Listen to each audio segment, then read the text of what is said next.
நான் இந்த இன்னொருத்தருக்கு கீழே வேலைக்கு போறது மிகப்பெரிய தருத்திரம்னு சொல்லி ஒரு சத்சங்கத்துல பேசினேன். அது ஒரு ஷார்ட்ஸா ரீல்ஸா பல சேனல்ஸ்ல போட்டிருக்காங்க. அதுக்கு கீழே அத்தனை பேர் வந்து கம்பு சுட்டிட்டு இருக்காங்க. வேலைக்கு போகலன்னா சோறு யார் போடுவாங்க, உனக்கு என்ன நீ சாமி யாரு, உனக்கு யாராவது போடுறாங்க, எங்களுக்கு யார் போடுவாங்க, எல்லாம் கம்பு சுட்டி இருக்காங்க. கொஞ்சம் பொறுமையோட கேளுங்க. நான் வேலை செய்யாதீங்கன்னு சொல்லல, வேலைக்கு போகாதீங்கன்னு தான் சொல்றேன். நல்லா புரிஞ்சுக்கோங்க. இன்னொருத்தருக்கு கீழே வேலை செய்யறதே இல்லையா, உங்க வாழ்க்கைக்காக நீங்க திங்க் பண்றத பிரான்சைஸ் பண்ணி விட்டுறீங்கயா.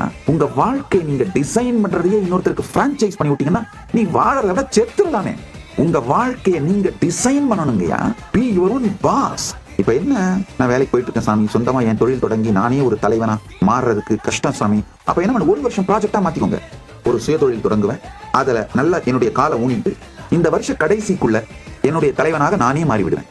இதுல இன்னும் பல பேர் கேட்டாங்க, எல்லாருமே லீடர் ஆகணும், எல்லாருமே பாஸ் ஆகணும், யார் தான் வேலை செய்வாங்க? அட லூசுங்களா, உலகத்துல இருக்க அத்தனை கோடி பேர் நான் சொல்றதை கேட்கற அளவுக்கு புத்திசாலிங்க இல்லையா? கேட்கிற புத்திசாலிங்க லீடரா மாறுங்கப்பா, அவ்வளவுதான் யா.